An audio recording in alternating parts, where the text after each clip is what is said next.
Marriage was supposed to be about love. That's what I always believed. A bond built on trust, shared dreams, and the simple idea that no matter what, you had someone in your corner. That's what I thought I had with Lorene. But I was wrong.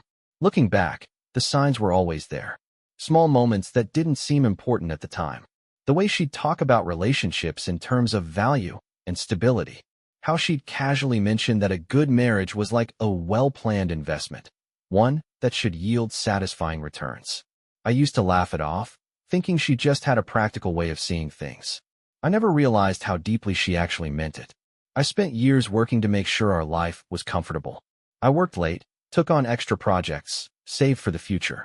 I didn't just want to provide for Lorene. I wanted her to feel safe, secure, like she had everything she could ever need. I thought that's what love looked like. She must have seen it differently. The first cracks in our foundation started appearing when her expectations shifted. It wasn't about love anymore. It was about what I could offer. She became distant, disinterested in the little moments we used to share.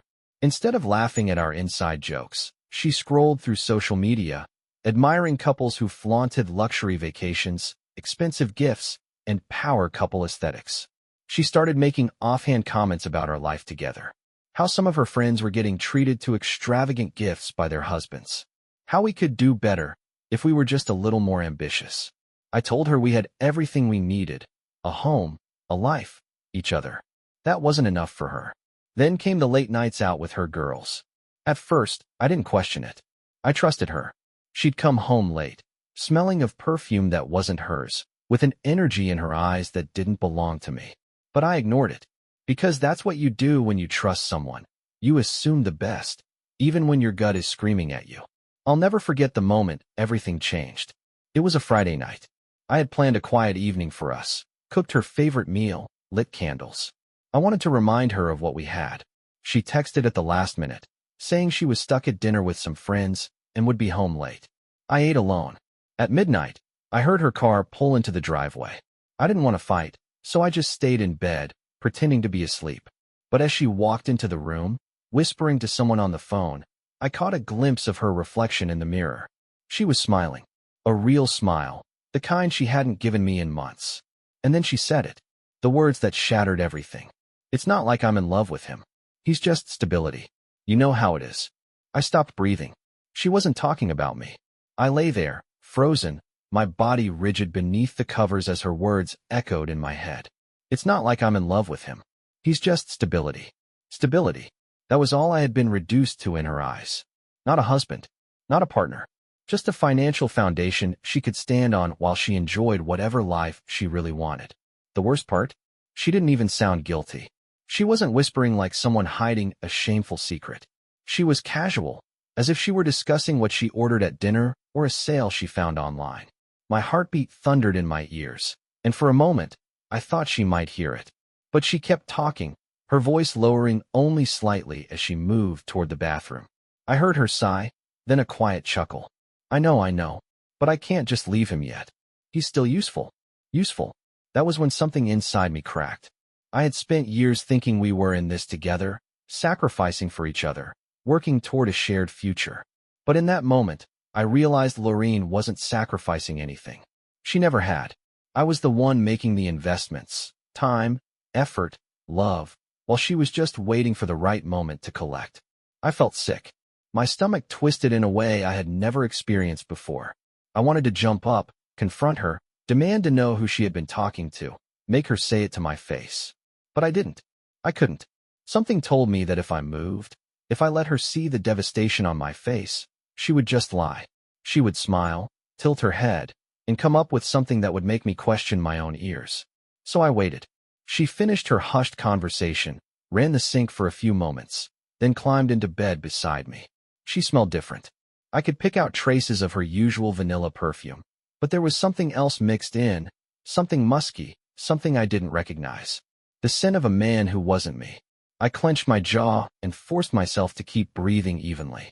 I felt her shift, her body inches away from mine under the covers. For a split second, I wondered if she would reach for me, if she would kiss my cheek the way she used to, as if nothing had changed. But she didn't. She just exhaled and muttered, "Busy day," before turning away from me, her back facing mine. I lay awake for hours, staring at the ceiling. My mind raced with memories, moments that had seemed normal before but now took on an entirely different meaning. The sudden interest in her appearance, the gym sessions she used to hate but now religiously attended, the way she never let me touch her phone anymore. The expensive lingerie she bought, just because, but never wore for me. I had been blind. The realization hit me with the force of a freight train. My marriage, this life I had built with her, wasn't real. Not in the way I thought it was. I had loved her. Maybe I still did, in some twisted way. But love didn't matter if it was one-sided. I wasn't her husband. I was her provider. And she was waiting for the right moment to leave. That thought lodged itself deep in my brain and refused to let go. If she was only staying because I was useful, then what happened when she no longer saw the value in me? How long before I woke up one day to an empty house, a neatly folded goodbye letter, and a bank account that wasn't as full as I left it? No, I wasn't going to let that happen. But I also wasn't going to confront her yet. If she had been playing a long game, then so would I. I needed to know the full truth. I needed to be sure. I needed to be ready. So I waited for her to fall asleep. And then, with a silent determination I hadn't felt in years, I reached for her phone. I had never been the type to snoop. In the years we had been together, I had never once looked through Lorene's phone, not because I didn't care, but because I trusted her. But trust had left the building the moment I heard her whisper those words. He's just stability. He's still useful. My hands were steady as I reached across the bed, moving carefully so I wouldn't wake her. Her phone was lying face down on the nightstand, the screen dark, as if it held the weight of every lie she had told me. I took a deep breath and grabbed it. The first hurdle was the passcode. I knew Lorene well. She was predictable when it came to things like this. My first attempt was our wedding anniversary. Wrong. My second was her birth date. Wrong again. My chest tightened as I considered that she had changed it, that I had lost my chance. But then I tried one last thing. The name of the dog she had growing up, Scout. The phone unlocked. I stared at the home screen, at the carefully curated display of apps and widgets, and hesitated. Once I went down this road, there was no turning back. But I already knew the truth in my gut. I was just looking for confirmation. I opened her messages first. There was nothing. At least, not at first glance. No long, flirtatious texts. No heart emojis. No late night, I miss you messages. Just normal conversations with friends and coworkers. But then I noticed something. A name I didn't recognize. J. No last name. No profile picture. Just a letter. I clicked. And there it was. The texts weren't outright explicit, but they didn't need to be. The conversation stretched back months. Subtle things. Inside jokes I wasn't part of. Mentions of grabbing dinner after work, of missing certain moments together. And then, a message from her just a few hours ago. Still thinking about earlier. I can't stop smiling. He has no idea. I put the phone down for a second, staring at the ceiling. My heartbeat was steady, but my hands felt cold. There was no use in denial anymore. This wasn't just emotional distance. This wasn't just her being distracted or tired or busy. This was deliberate. She had stepped outside of our marriage, and she was enjoying it. She felt safe doing it because she thought I was too blind, too trusting, too stupid to ever notice. I picked the phone back up and kept scrolling. The deeper I went, the worse it got. There were deleted messages, ones I could only see snippets of in the notification history. That was incredible. I wish I could wake up next to you instead. Just a little longer and I'll be free. I clenched my jaw so hard it hurt. I could feel the bed shift slightly as Lorene moved in her sleep. Completely unaware that her husband was sitting inches away from her, seeing her real thoughts laid bare. I set the phone down, my breathing controlled, my expression blank. Confrontation was the natural instinct. Any other man in my position would have shaken her awake, thrown the phone at her, demanded to know how long she had been making a fool of him. But I didn't. Because something inside me told me that wasn't the right move. Not yet. Instead, I placed her phone exactly where it had been and lay back down. My mind was racing, but my body remained still. She turned slightly in her sleep, her face peaceful, completely oblivious to the storm she had just unleashed. I let out a slow breath. This wasn't over. Not by a long shot. Morning arrived with an eerie normalcy. The sun cast golden streaks across our bedroom. The smell of coffee drifted from the kitchen, and Lorene hummed softly as she went about her morning routine, as if nothing had changed. As if she hadn't spent the night before whispering about another man. As if she hadn't just labeled me as nothing more than stability. I watched her from the doorway, my mind calculating every move, every word, every breath she took. She was wearing one of her silk robes, the same one I had bought her last Christmas, back when I still thought my love for her was enough. It used to make me happy seeing her in it. Now, I only wondered if she had ever worn it for someone else. She turned and caught me staring. "Morning," she said, her voice light, effortless. She had no idea I knew. I forced a smile. "Morning." She walked over, her arms wrapping around my neck as she pressed a lazy kiss to my cheek. A part of me wanted to flinch, but I didn't. I played my role. I was the loving, clueless husband, the man she believed was useful. As we ate breakfast, I studied her. The way she tapped her nails against the table absent-mindedly. The way she scrolled through her phone with just a little too much interest. The way she only half listened when I spoke. Every detail, every habit, every single piece of her that I had once adored now felt like a performance. Halfway through the meal, she glanced up at me. "I was thinking of meeting up with some of the girls tonight," she said casually, taking a sip of her coffee. "Might be a late one." I almost laughed. The audacity of it. Lying straight to my face, so effortlessly, so shamelessly. I knew she wasn't going out with her friends. She was meeting him. Jay. The man she had been texting. The man who had made her smile while she laid next to me. But I didn't react. I played along. "That sounds fun," I said, nodding. "Maybe I'll have a guy's night too." She smiled, but there was something unreadable behind her eyes, something calculating. She wasn't expecting that. Good. The moment she left for work, I got to work. I needed proof. Real proof. Something undeniable. Something she couldn't twist with her smooth lies. I went back to her phone while she was in the shower, but it was locked again, and I didn't want to risk trying too many times. I needed something else. So, I made a decision. I would follow her. It wasn't difficult. I knew her schedule, her habits, the way she moved through her day. I waited until evening, watching as she got dressed, paying extra attention to her appearance in a way she never did for me anymore. She spritzed on perfume, the expensive one I had bought her that she had claimed she didn't like. Now I knew why.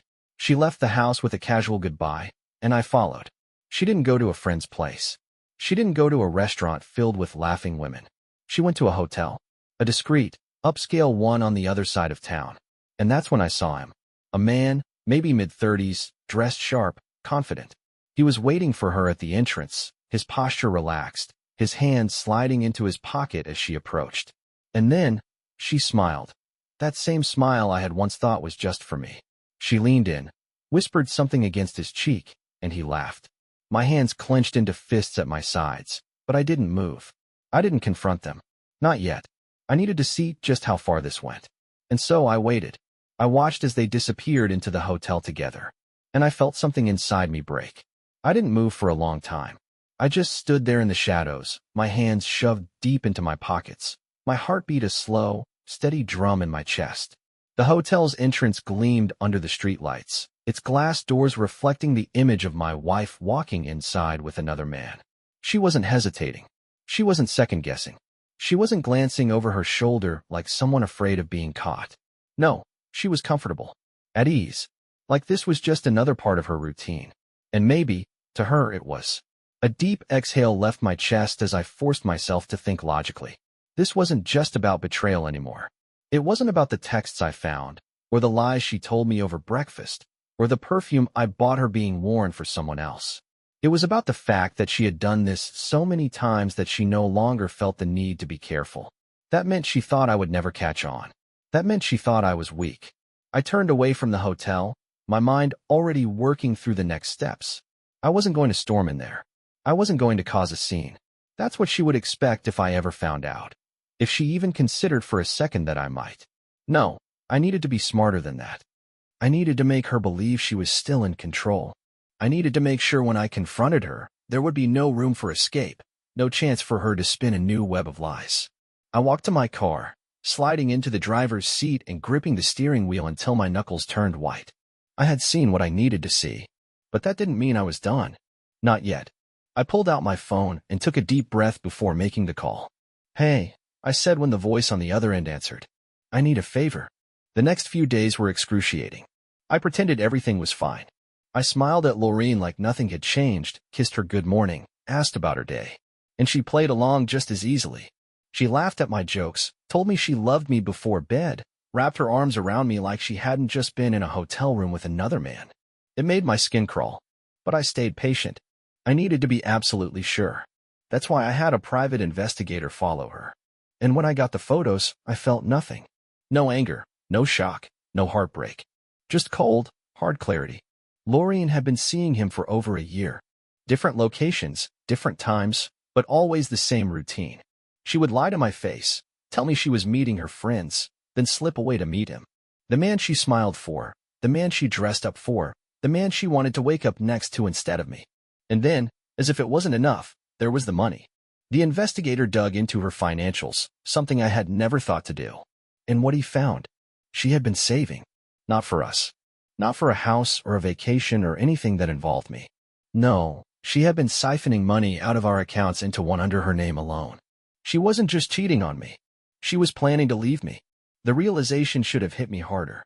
It should have made me feel sick, broken, destroyed. But all I felt was vindicated. She thought she was untouchable. She thought I was still in the dark. She had no idea the ground beneath her feet was already cracking. And soon, she was going to find out just how wrong she had been. I always thought the worst part of betrayal would be the discovery itself. That the moment of realizing my wife had been sneaking around, lying to my face, and treating our marriage like a disposable safety net would be the most painful thing I'd ever experience. But I was wrong. The worst part was pretending, waking up next to Lorene every morning, knowing she was living a double life, and still acting like I was none the wiser. Every smile she gave me, every affectionate touch, every "I love you" that left her lips felt like acid against my skin. And yet, I had to endure it, had to stay calm, had to let her believe she was still winning. Because the moment she realized the game was up, she would run. And I wasn't going to let that happen. It wasn't just about the affair anymore. It wasn't just about another man. This was premeditated. She had been planning her exit strategy, securing funds, preparing for a future that didn't include me, all while making sure I was still useful in the meantime. I wasn't a person to her. I was an ATM, a backup plan, an asset she could discard when the time was right. But she had made one mistake. She underestimated me. The day after I received the final report from the investigator, I made my own moves. First, I called my lawyer. We had a long discussion about exactly how to proceed, about the money she had been siphoning, about what I could do to protect myself before she drained me completely. There were ways to block her access, to make sure she couldn't take what wasn't hers. And that's exactly what I did. Next, I made sure I had control over the house. Lorene had no idea that months ago, I had refinanced the mortgage under my name alone, something we had agreed to for tax purposes, though now it served an entirely different function. It meant that when she tried to leave me, she wouldn't be leaving with anything. I spent the next few days gathering evidence, making copies of financial statements, recording conversations where she unknowingly admitted to her nights out being more than just drinks with friends. I had everything I needed, and yet, I still had to wait. Because I wanted her to be the one to make the final move. And I didn't have to wait long. That Friday, she walked into the house with an expression I had never seen before. It was almost calculated, like she had rehearsed whatever she was about to say. I leaned back against the kitchen counter, watching her carefully as she set her purse down and smoothed her dress like she was about to perform on stage. "Can we talk?" she asked, her voice soft, almost regretful. I nodded, playing my part perfectly. Of course. She took a deep breath, as if what she was about to say was difficult for her. "I've been doing a lot of thinking lately," she began. "And I don't think I'm happy anymore." She looked at me like she expected an argument, some desperate plea to make her stay. But I only tilted my head. "Oh." She blinked, clearly not expecting that reaction. But she pushed forward. "I think we've grown apart," she continued. "And maybe it's time we go our separate ways. I love you, but I just don't think this is working anymore." I studied her, taking in every detail, the way she avoided direct eye contact, the way her fingers twitched slightly at her sides, the way she hesitated, waiting for my response. She thought she was in control of this conversation. She thought she was calling the shots. She had no idea. I let out a slow breath, as if I was processing what she was saying. "You're probably right," I finally said. That wasn't the answer she had been expecting. Her eyebrows lifted slightly, but she recovered quickly. "I think we should make this as smooth as possible," she added. "No fighting, no drama. Just a clean break." She was already trying to ease me into it, make it seem like this was a mutual decision, when in reality, she had probably already packed a bag somewhere, ready to leave for her new life with him. But I wasn't going to make this easy for her. I nodded, pretending to be deep in thought. That makes sense, I said. Just one question. She shifted slightly. What? I met her eyes. Does Jay know you're about to be homeless? The color drained from her face in an instant. Her lips parted, but no sound came out. It was the first time I had ever seen her truly speechless. Her carefully crafted script had just been ripped to shreds, and she had no idea how to recover. I didn't give her the chance. I grabbed my phone from the counter, swiping through the photos I had collected, the text messages, the bank transfers. And then, without saying a word, I placed it in front of her. Because I have a feeling he's not going to be as excited about your little plan once he realizes you've got nothing to bring to the table. She stared at the screen, her breath coming in shallow, uneven gasps. She knew. She knew she had lost. And for the first time in a long time. I smiled. Lorene didn't say anything for a long time. She just stood there, staring at the screen, her face frozen in something between shock and terror. She wasn't expecting this. She thought she had the upper hand. She thought she had me wrapped around her finger, naive, unsuspecting, ready to accept whatever story she fed me. But now, the script had been flipped. I leaned back against the counter, crossing my arms, watching as the reality of her situation settled in. You look surprised, I mused. Was this not how you imagined our conversation going? Her mouth opened, then closed again. She was searching for a way out, some loophole, some lie she could spin to twist the situation back in her favor. I almost felt bad for her. Almost. She finally found her voice. It's not what it looks like. I laughed. I couldn't help it. That was the best she had? After all this? After months of sneaking around, of carefully plotting her escape, of lying straight to my face every single day? That was her excuse?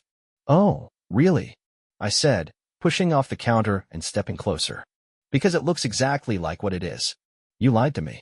You cheated on me. You've been stealing money from me to fund your little escape plan. And now, when you finally work up the nerve to leave, you find out that you don't actually have anywhere to go. Her breathing was uneven now. She glanced at the phone again, like she could somehow will the evidence away. I held up a hand, cutting her off. Spare me the excuses, Lorene. I'm not interested. She flinched at the coldness in my voice. Good. Let her feel even a fraction of what I had felt these past few weeks. I picked up the phone and scrolled to the final piece of the puzzle, the last thing I had uncovered about her precious Jay. I turned the screen to face her again. And here's the best part, I continued, my voice almost amused. Did you know he's married? Her face drained of all color. Bingo. She hadn't known. I watched the realization hit her like a freight train. She had thrown away everything, our marriage, our life, the stability she so desperately craved for a man who wasn't even available. A man who had probably fed her the same lies she had been feeding me. I almost wished I could have seen her face when she finally called him, when she asked him about it, when she realized she had been played just as easily as she had tried to play me. I could see the wheels turning in her head now. She wasn't thinking about me. She wasn't regretting what she had done. No, she was scrambling, searching for an escape route, a way to salvage what was left of her plans. It was pathetic. I can explain, she tried again, her voice weak. No, I said simply. You really can't. She swallowed, blinking rapidly as if she was about to cry. If she thought tears were going to work on me, she was sorely mistaken. I stepped back, exhaling slowly. Here's what's going to happen, I said, my voice level. You're going to pack a bag. Just one. You're going to take whatever you can fit in it and leave. Tonight. Her lips parted in disbelief. But I held up my hand again. No. You don't get to argue. You don't get to negotiate. I've already spoken to my lawyer. The house is in my name. The bank accounts? Locked. The car you drive? It's mine. You have nothing, Lorene. Nothing except whatever you can carry out that door. She shook her head, as if she could will the situation into something different. You can't just throw me out. I can, I cut in. And I will. Tears welled in her eyes now, but they weren't tears of remorse. They were tears of panic, of realizing that the future she had been so sure of had just crumbled beneath her feet. I turned away, walking toward the door before glancing back at her one last time. You made your bed, I said quietly. Now go lie in it. And then, without another word, I walked away. Lorene stood frozen in the middle of the living room, her breath shaky, her hands gripping the edge of the kitchen counter like she needed it to keep herself upright. I waited for another excuse, another last-ditch effort to manipulate the situation in her favor, but she had nothing left. She knew it was over. I didn't watch as she packed her bag. I didn't need to. I sat on the back patio, staring up at the sky, feeling lighter than I had in years. The weight of doubt, of suspicion, of betrayal, it was all gone now. The truth had been ugly, but it had set me free. When she finally emerged, her small suitcase rolling behind her, she didn't say much. She sniffled a little, wiped at her eyes, but I could see the bitterness settling in. She wasn't sorry for what she had done. She was just sorry she had lost. She hesitated in the doorway. "I never meant for it to be like this," she whispered. I almost laughed at that. Like this? What had she meant for it to be, then? A clean break where she took everything from me and walked away with a new life? A quiet divorce where I never found out the truth and blamed myself? No, she never meant for me to win. I didn't respond. I just met her gaze, my expression unreadable.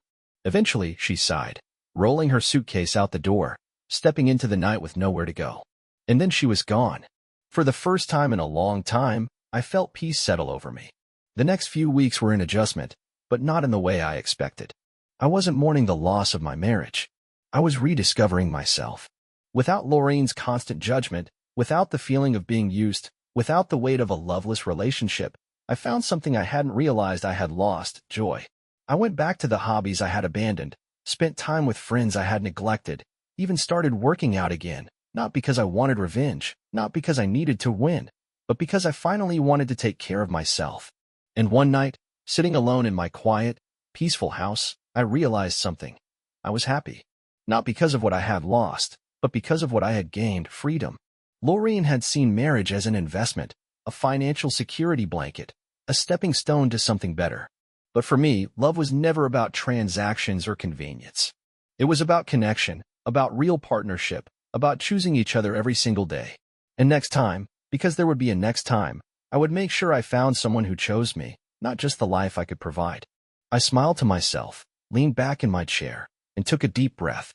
For the first time in years, my future was my own. And it looked damn good.